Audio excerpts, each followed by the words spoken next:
আসসালামু আলাইকুম। প্রিয় দর্শক, অন্য মঞ্চের আলাপ চাইতে আপনাদের সকলকে আমন্ত্রণ জানাই। দেশমাতা খালেদা জিয়া কি আর ইহজগতে নেই?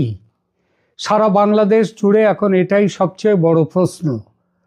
অনেকেই বলছেন সরকার যেভাবে তাকে হঠাৎ করে ভিভিআইপি ঘোষণা করলো, যেভাবে এসএসএফ বা স্পেশাল সিকিউরিটি ফোর্স দিয়ে তার যে কেবিন, তার যে হাসপাতাল থেকে তাকে দেখা করতে যাওয়ার সব ব্যবস্থাকে যেভাবে প্রায় বন্ধ করে দিল, যেভাবে হাসপাতালের চারদিকে ত্রিস্তর সুরক্ষা বাহিনী মোতায়েন হলো, তাতে একটা প্রশ্নই সবার মনে ঘুরপাক খাচ্ছে।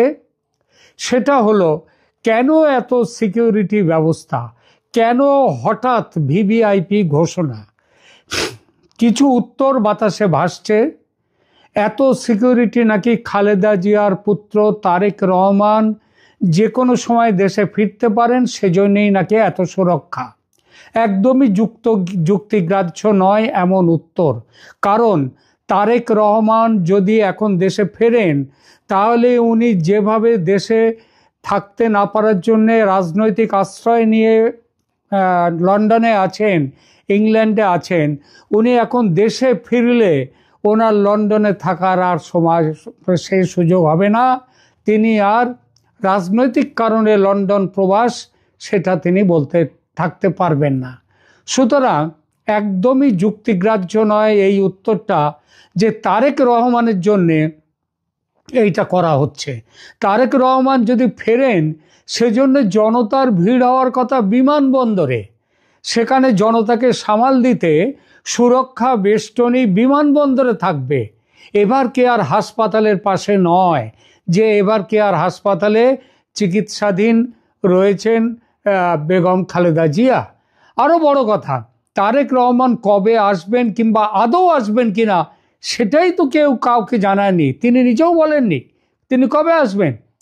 এবার প্রশ্ন ওঠে, হাসপাতালের পাশে সুরক্ষা ব্যবস্থা কি তাহলে খালেদা জিয়ার মৃত্যু হলে উন্মত্ত জনতাকে নিয়ন্ত্রণ করার জন্যে, যাতে জনতার আগে উন্মত্ত হয়ে ভাঙচুর না করতে পারে কিছু, তার জন্য? আপাত কারণ তো সেটাই মনে হচ্ছে।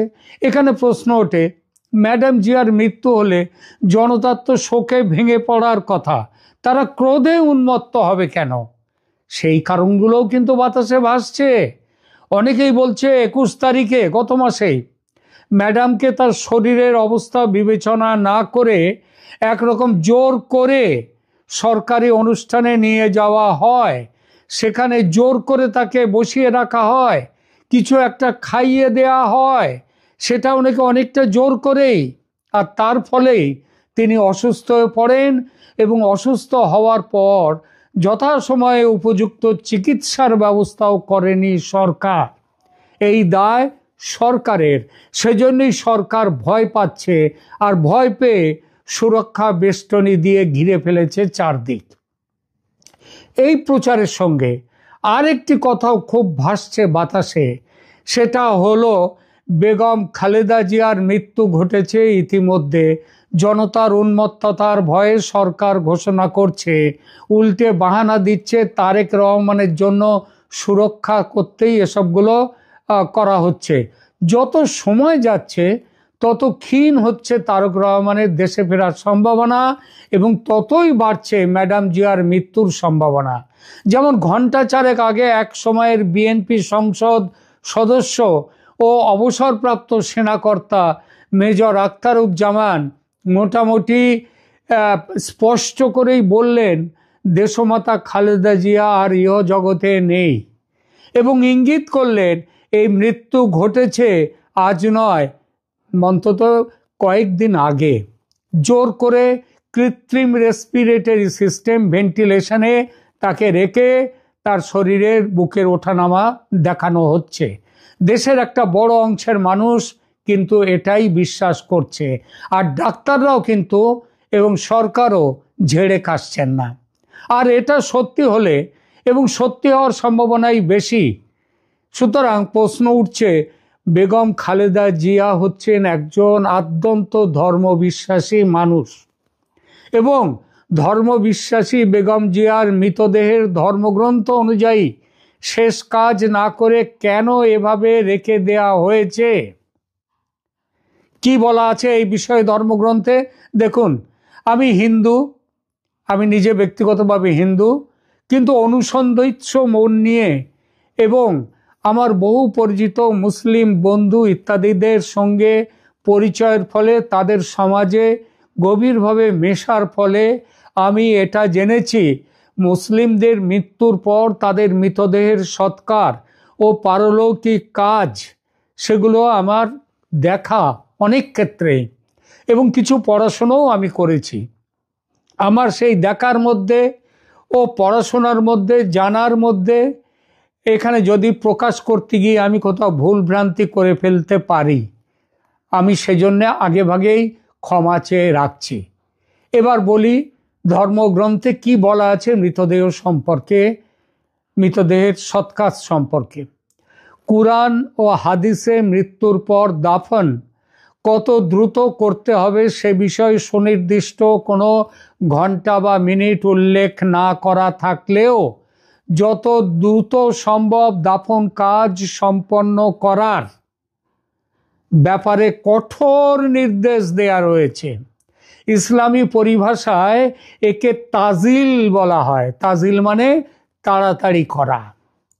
কুরআন হাদিস বিশ্লেষণের আলোকে আমার মতে, আমার যতটুকু জানা, আমি সেইটুকু আপনাদের সামনে একটু তুলে ধরলাম। এখানে প্রথমত নবীজি একাধিক হাদিসে মৃতদেহ দ্রুত দাফন করার নির্দেশ দিয়েছেন। এর প্রধান কারণ হলো, মৃত ব্যক্তি যদি নেককার বা সৎ কাজের অধিকারী হন, তবে তাকে দ্রুত তার উত্তম প্রতিদানের দিকে পাঠিয়ে দিতে হবে আল্লাহর কাছে। আর যদি বদকার বা খারাপ হন, তবে দ্রুত তার থেকে, তার অকল্যাণ থেকে নিজেদের মুক্ত করা উচিত। সুতরাং সেখানেও দ্রুত তার সৎকার করা উচিত মৃতদেহের। সবচেয়ে প্রসিদ্ধ হাদিসটি, সেখানে বলা হয়েছে যে রাসূলুল্লাহ বলেছেন, তোমরা জানাজা মানে দাফন কাফন দ্রুত সম্পন্ন করো, কেননা যদি মৃত ব্যক্তি নেককার হয় তবে তো তোমরা তাকে কল্যাণের দিকেই দ্রুত পৌঁছে দিচ্ছ, আর যদি সে অন্যরূপ মানে বদকার হয় তবে সে একটি আপদ, যাকে তোমরা দ্রুত তোমাদের কাঁধ থেকে নামিয়ে দিচ্ছ। কোথায় বলা আছে? সহিহ বুখারীতে। একটু বলে নিই, সহিহ বুখারীর 1315, সহিহ মুসলিম 944। অন্য একটি হাদিসে বলা হয়েছে, যখন তোমাদের কেউ মারা যায় তখন তাকে বেশিক্ষণ আটকে রেখো না, বরং তাকে দ্রুত তার কবরে পৌঁছে দাও। এটা কোথায় বলা আছে? এটা বলা আছে বাইহাকি সোয়াবুল ইমাম। এর পরে আরেকটা জায়গায়, কুরআনের সরাসরি দাফনের সময়সীমা নিয়ে কোনো আয়াত নেই, তবে কুরআনে মানুষের সম্মান এবং মৃত্যুর পর তার গন্তব্য বা আল্লাহর কাছে ফিরে যাওয়ার উপরে গুরুত্ব দেওয়া হয়েছে। সূরা আবাসাতে আল্লাহ বলেছেন, অতঃপর তিনি তাকে মৃত্যু দেন এবং কবরের ব্যবস্থা করুন। এটা সূরা আবাসা 21 নম্বর আয়াতে। এই আয়াতে কবরস্থ করাকে আল্লাহর একটি নিয়ামত হিসেবে উল্লেখ করা হয়েছে, যা দ্রুত সম্পন্ন করা মৃত ব্যক্তির সম্মানের অংশ। কতক্ষণের মধ্যে দাফন করতে হবে? ইসলামী ফিকা বা মাসালা অনুযায়ী এর কোনো নির্দিষ্ট সময় যেমন 4 ঘন্টা না 6 ঘন্টা এসব নেই। তবে নিয়ম হলো, মৃত্যু নিশ্চিত হওয়ার পর গোসল, কাফন ও জানাজা শেষ করে কাল বিলম্ব না করে দাফন করা। ইসলামী স্কলারদের মতে স্বাভাবিক মৃত্যু নিশ্চিত হওয়ার পর অযথা দেরি করা মাকরুহ মানে অপছন্দনীয়। আত্মীয়র জন্য অপেক্ষা করা বিষয় কি বলা আছে, যেটা তারেক রহমান সম্পর্কে বলা, অনেকেই ভাবছেন যে তারেক রহমান ফিরবেন বলে হয়তো ঘোষণা হচ্ছে না। সে সম্পর্কে কি বলা আছে শুনুন। সে সম্পর্কে বলা আছে, কাছের কোনো আত্মীয় খুব নিকট আত্মীয় যদি কাছাকাছি থাকেন, অল্প সময়ের মধ্যে, যেমন কয়েক ঘন্টার মধ্যে চলে আসতে পারেন, তবে সামান্য অপেক্ষা করা উচিত, সেটা জায়েজ। কিন্তু কোনো আত্মীয় বিদেশ থেকে আসবেন এবং তার জন্য লাশ 1 দিন বা 2 দিন বা তারও বেশি ফ্রিজিংয়ের মধ্যে রেখে দেয়া কিংবা অন্যভাবে রেখে দেয়া, ওই কৃত্রিম শ্বাস প্রশ্বাসের ব্যবস্থা করে রেখে দেয়া, এটা শরীয়ত সম্মত নয়। এটি মৃতদেহের জন্য কষ্টদায়ক এবং হাদিসের নির্দেশনার পরিপন্থী। সুতরাং বোঝাই গেল ইসলামী বিধান হলো মৃত্যুর পর লাশ দাফনে অপ্রয়োজনীয় দেরি করা যাবে না। আমাদের সমাজে অনেকে দূরের আত্মীয়দের জন্য লাশ দীর্ঘ সময় আটকে রাখেন, যা কিন্তু হাদিসের নির্দেশনার বিরুদ্ধ বা লঙ্ঘন। মৃত ব্যক্তির প্রতি প্রকৃত সম্মান হলো তাকে দ্রুত তার রবের কাছে, রবের জিম্মায় সঁপে দেয়া। বেগম খালেদা জিয়ার সত্যি মৃত্যু হয়ে থাকলে ভেন্টিলেটরে কৃত্রিম শ্বাস প্রশ্বাস দেখিয়ে তাকে অসম্মান করার কোনো অধিকার নেই সরকারের। আর রাজনৈতিক কারণে এটা করা হচ্ছে সেটা বোঝাই যাচ্ছে যে এই সময় সরকার ঝুঁকির, এমনি সরকার নানা চাপের মধ্যে আছে, তার জন্যে হয়তো এগুলো করছে, বড় কিছু যাতে না ঘটে তার জন্যে। সুতরাং কিন্তু এটা হচ্ছে সরকার আরও বড় পাপ করছে এবং পাপের শাস্তি তাদেরকে পেতে হবে। অবিলম্বে খালেদা জিয়া, দেশমাতা বেগম খালেদা জিয়ার সত্যিকার শারীরিক পরিস্থিতির ঘোষণা দেওয়া উচিত, যেমন ডাক্তারদের পক্ষ থেকে তেমনি সরকারের পক্ষ থেকে। নইলে কিন্তু পাপ করছেন, এটা সরকার মনে রাখবেন। ধন্যবাদ। আসসালামু আলাইকুম দর্শক, বিএনপি চেয়ারপারসন বেগম খালেদা জিয়াকে বৃহস্পতিবার মধ্যরাত থেকে শুক্রবার সকালের মধ্যে যে কোনো সময় উন্নত চিকিৎসার জন্য তাকে নিয়ে একটি বিশেষ টিম লন্ডনের উদ্দেশ্যে যাত্রা করতে পারে এবং এই উদ্দেশ্যে কাতারের একটি এয়ার অ্যাম্বুলেন্সও নাকি বাংলাদেশ উদ্দেশ্যে এর মধ্যে রওনা দিয়েছে। এটি আমাদের কাছে সর্বশেষ খবর, এর মধ্যে আপনারা নিশ্চয়ই অনেকে জেনে গেছেন এবং তার সবশেষ অবস্থা সম্পর্কে আরও দু একটি কথা বলবো। তবে তার আগে একটি বিষয় উল্লেখ করতে চাই বিশেষভাবে।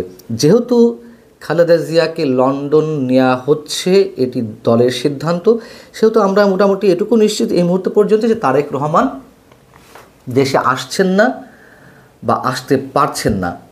তিনি যে দেশে আসতে পারছেন না বা আসছেন না, কেন এলেন না, এরকম নানান ধরনের প্রশ্ন এখনও পর্যন্ত মানুষের মুখে মুখে নানান ধরনের গুঞ্জন চলছে।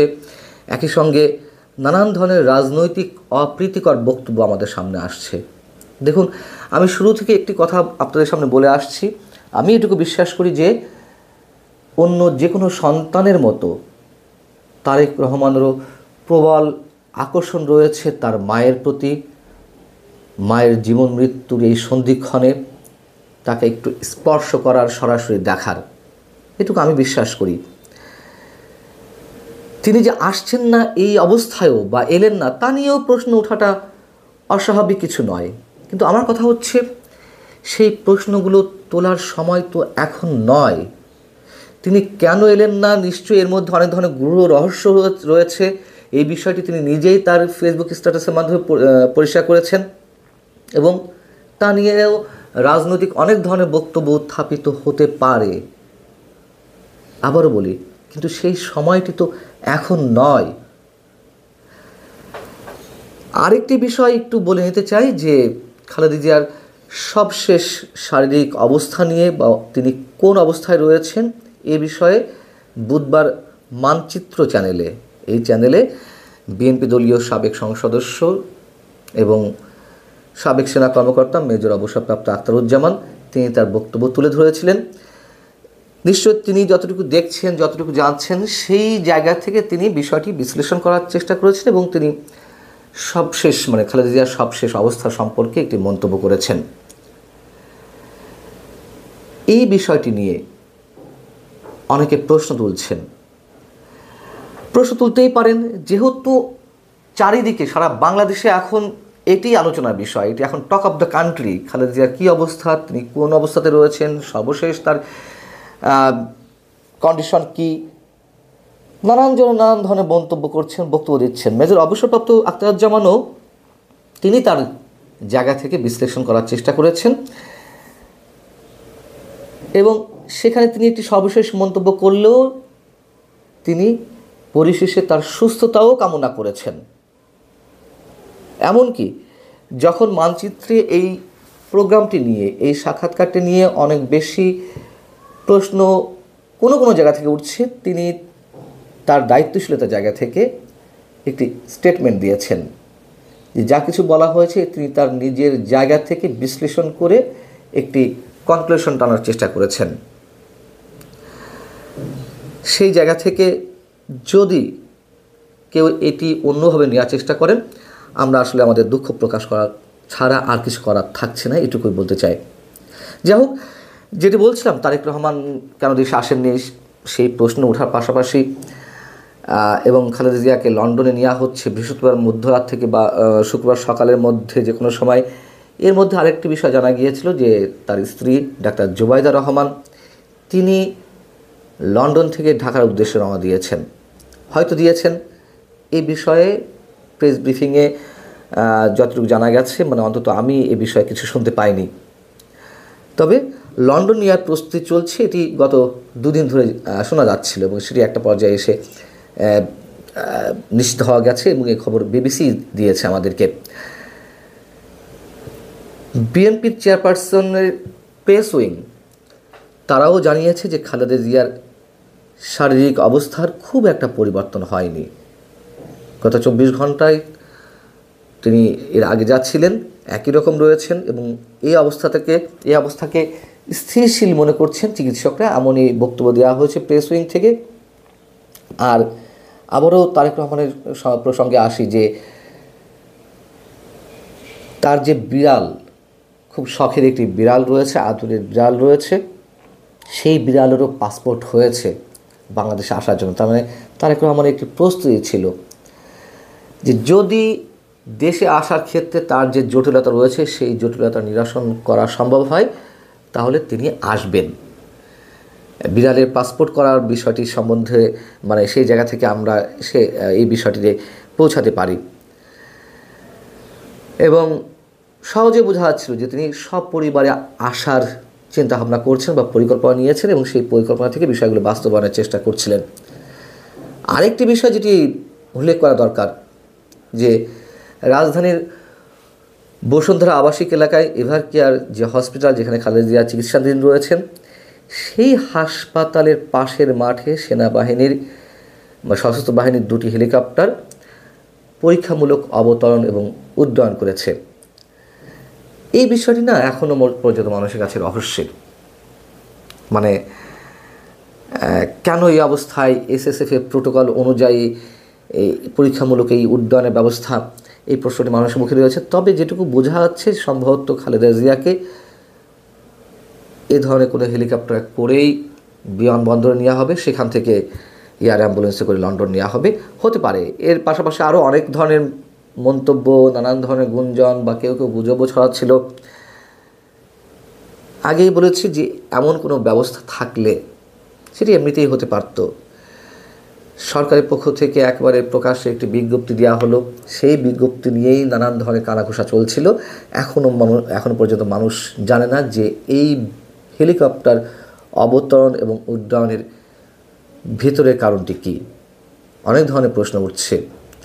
আর খালেদা জিয়ার যে অসুস্থতা, তার জন্য বিএনপির পক্ষ থেকে আনুষ্ঠানিকভাবে বলা যায় যে আওয়ামী লীগকেই দায়ী করা হয়েছে।